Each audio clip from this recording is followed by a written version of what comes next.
Now to that astonishing U.S. Open final. Serena Williams losing to Japan's Naomi Osaka following a coaching penalty, breaking her racket and arguing with the chair umpire. Everybody's talking about this, and now Williams is speaking about what happened on the court. ABC's Ariel Reshef was at the match as this all unfolded. She's at Flushing Meadows in New York, where she spoke to both players, both of peers at times last night. Ariel.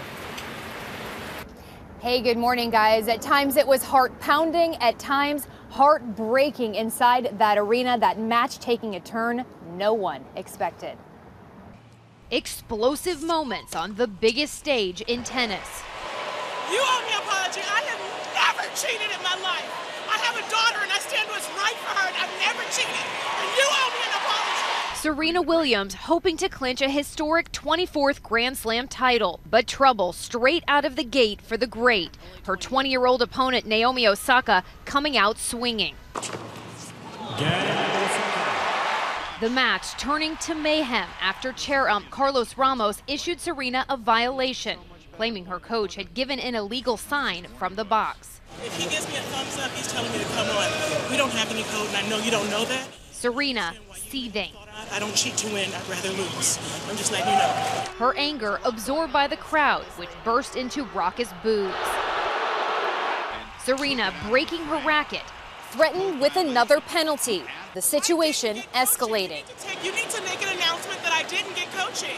Later handed another penalty. Yeah,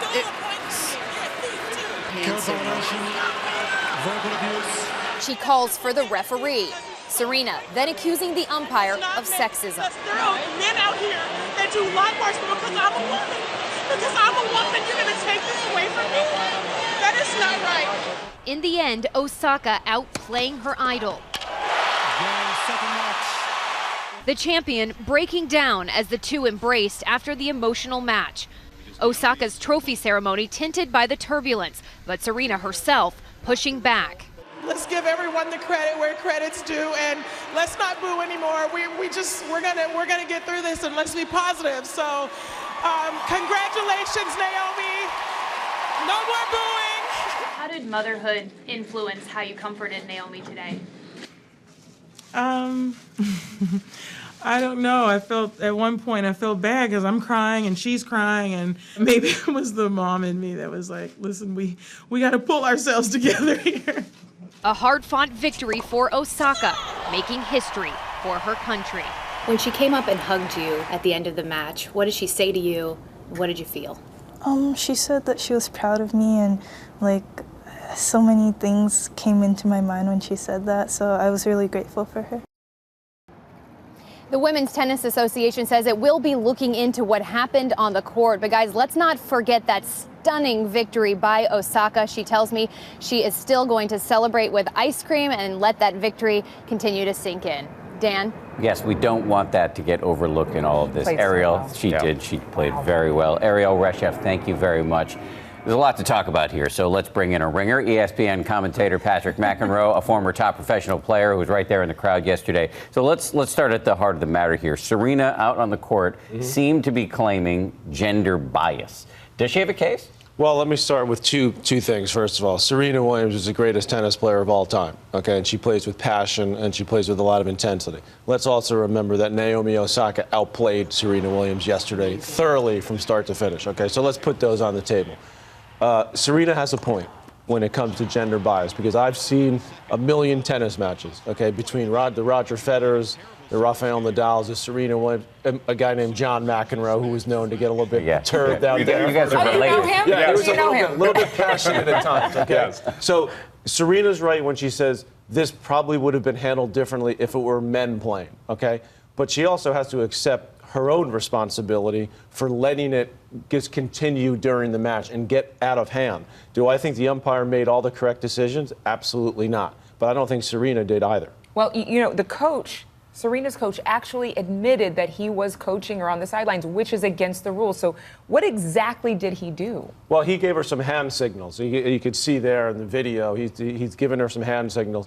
And he said, everybody coaches. He's right. Everybody does coach. But everybody speeds at 75, 80 miles an hour. If you get a ticket, you get a ticket. You get caught. He got caught. Now, the umpire could have easily diffused it by saying, listen, Serena, nobody's saying you're cheating. We're not, Serena took it personally as a personal affront. I've seen Rafael Nadal get coaching violation warnings in the middle of huge matches. He gets pissed off, he vents, and then he moves on. Serena got pissed off. She could have vented. She could have moved on. She didn't entirely move on. She kept going.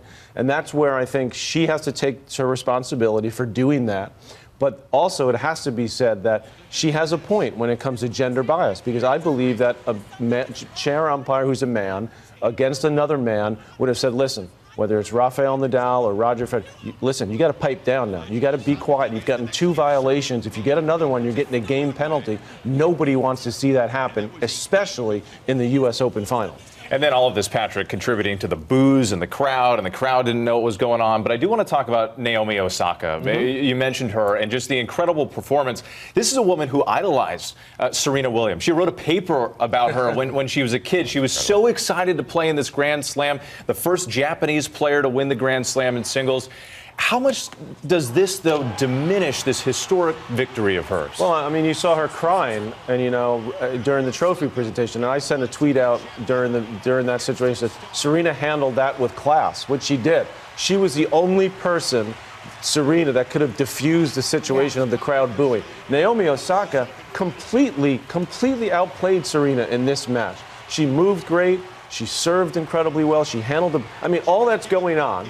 She gets a game penalty given to her. The crowd's absolutely going crazy. Serena holds serve the next game to make it 5-4. She steps to the line and she serves out the match. So amazing performance. That's why I say it was very disappointing to see the crowd. A lot of them don't even know the rules. So the umpire did abide by the rules. Number 1, a coaching violation. That's code of conduct. Number 2, racket abuse. That's a given. Nobody's arguing with that violation.